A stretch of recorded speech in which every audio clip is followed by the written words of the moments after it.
Hello and welcome to another episode of Beer Man's Noble Beer Reviews. Today I have a beer from a new brewing company that I have not done a review for yet. This is from Mother's Brewing Company. They are out of, I just looked at this, Springfield, Missouri. This beer is called MILF. I know it's because it's from Mother's Brewing. I'm kind of tired of the stupid sophomoric beer names too, but it is what it is. So this is the other beer that I'm drinking for the other team-themed beer that I'm drinking for the Super Bowl. Earlier I drank one from the Napa Valley, which was kind of my San Francisco beer. And this, it's not from Kansas City. I didn't have anything from Kansas City, but this is closer to Kansas City than St. Louis at least, because that's completely on the other side of the state. So this is my Chiefs representation. This is a barrel-aged Imperial Stout. 2018 vintage. It says with MILF, Mother's devotion to depth and complexity borders on obsession, flavors of roasted malt, blah, blah, blah, blah. 11 months in bourbon, rye, brandy, and rum barrels. So it's quadruple barrel aged. And I'm assuming it's part of it in each one of those and they blend it. It's not goes from one to the other, to the other, to the other. I don't know for sure though. The reason I don't like reading the flavor notes because I want to, just pick it up whatever I get. I don't want to, just read them on here and then just say it again when I'm drinking it and people think that I'm just saying it because it's on the label. So, crack it open. It's weird to me that there's breweries that are still doing these like stubby 12-ounce bottles. I don't know why. Not that there's anything wrong with it. It just seems like there's a lot less places that are using them now.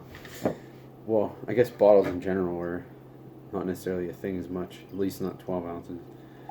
But I do appreciate these big beers in 12 ounces instead of bombers or 750s.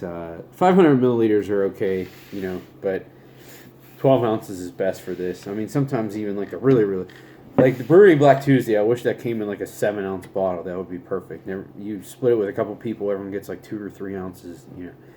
So you can see it pours a pretty dark brown to black color, small beige head.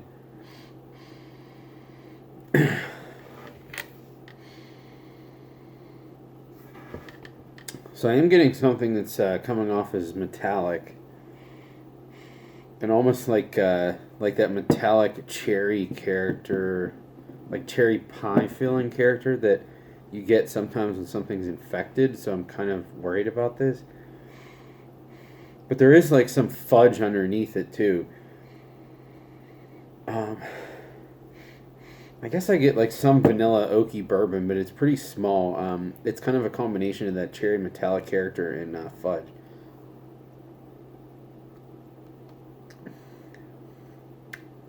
Yeah, it's definitely not infected. There's something weird I was getting in the nose. Or if it is infected, I wasn't even thinking about that, but this is 2018, so if it's not like sour as like pretty sour at this point, I can't imagine it's infected. Sorry, I just want to look at these again. So it's bourbon, rye, rum, and brandy. So that cherry note I was getting could be something from the brandy barrel. So the flavor definitely has a lot more barrel character than the aroma does, but that's not to say that it's like boozy or like hot. It's really not. It's actually pretty easy to drink for being quadruple barrel aged or whatever it is.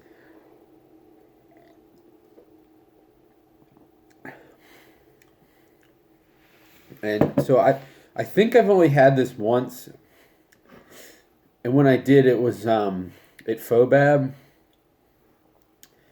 which is, unless a beer is like so flavorful and has something really unique about it that stands out, that's the worst place to try a beer for the first time, to be honest, because everything is barrel aged. So if something's like just a good barrel aged beer, but you're drinking in between a bunch of other good barrel aged beers, it's stouts in particular,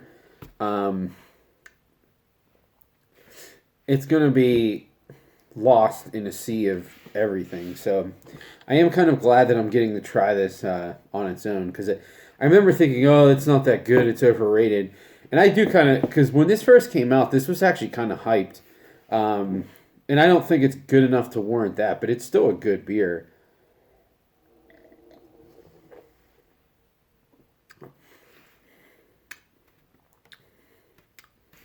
It has a nice viscosity to it.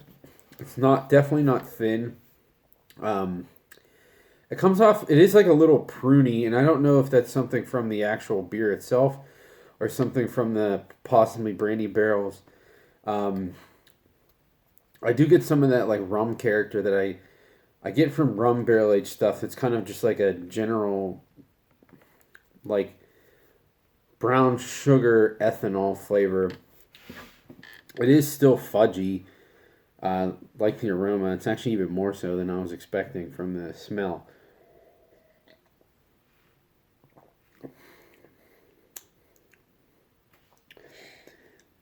It's unfortunate, like every time I go to take a sip, I'm getting a little bit of whiff of that metallic character.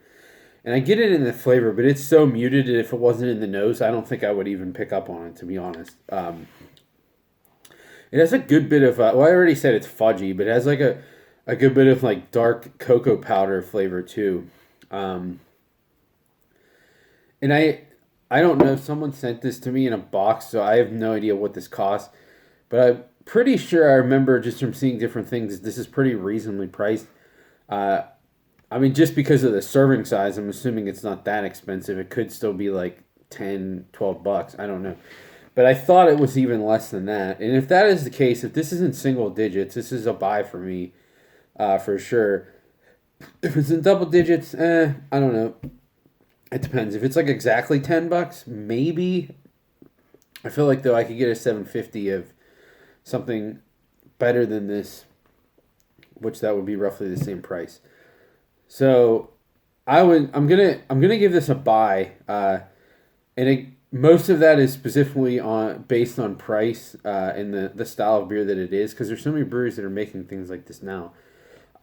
There's not many that are like on the cheaper end of the range, and the ones that are, as long as it's like a pretty good product, they're absolutely a buy for me because they're so much cheaper than the other ones. So if this one is at the bottom end, which I'm guessing it is, price-wise, not quality-wise, price-wise, it's definitely a buy.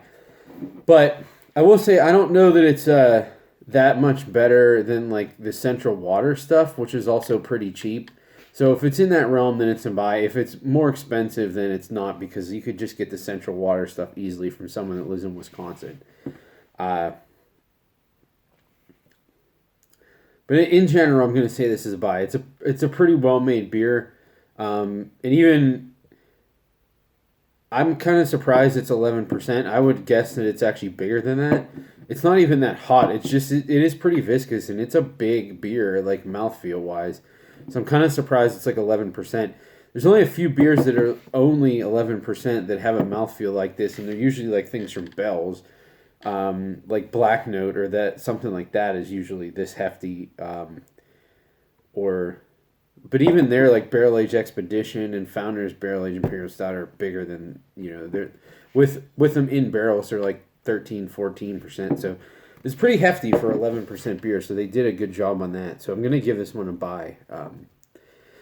But I think that's all I got on this one. I'm glad I finally opened this and I got to give it a legitimate review instead of just a 2-ounce sip at Fobab, because it's really, I mean, it's fun to do those things. I still love going to them, but it's really not a proper way to give something a review and decide whether you're ever going to buy it again or not. So just a note on that type of thing. That's all I got on this one, though. Please like, comment, subscribe. Let me know what you think, and I look forward to doing the next one. Thanks.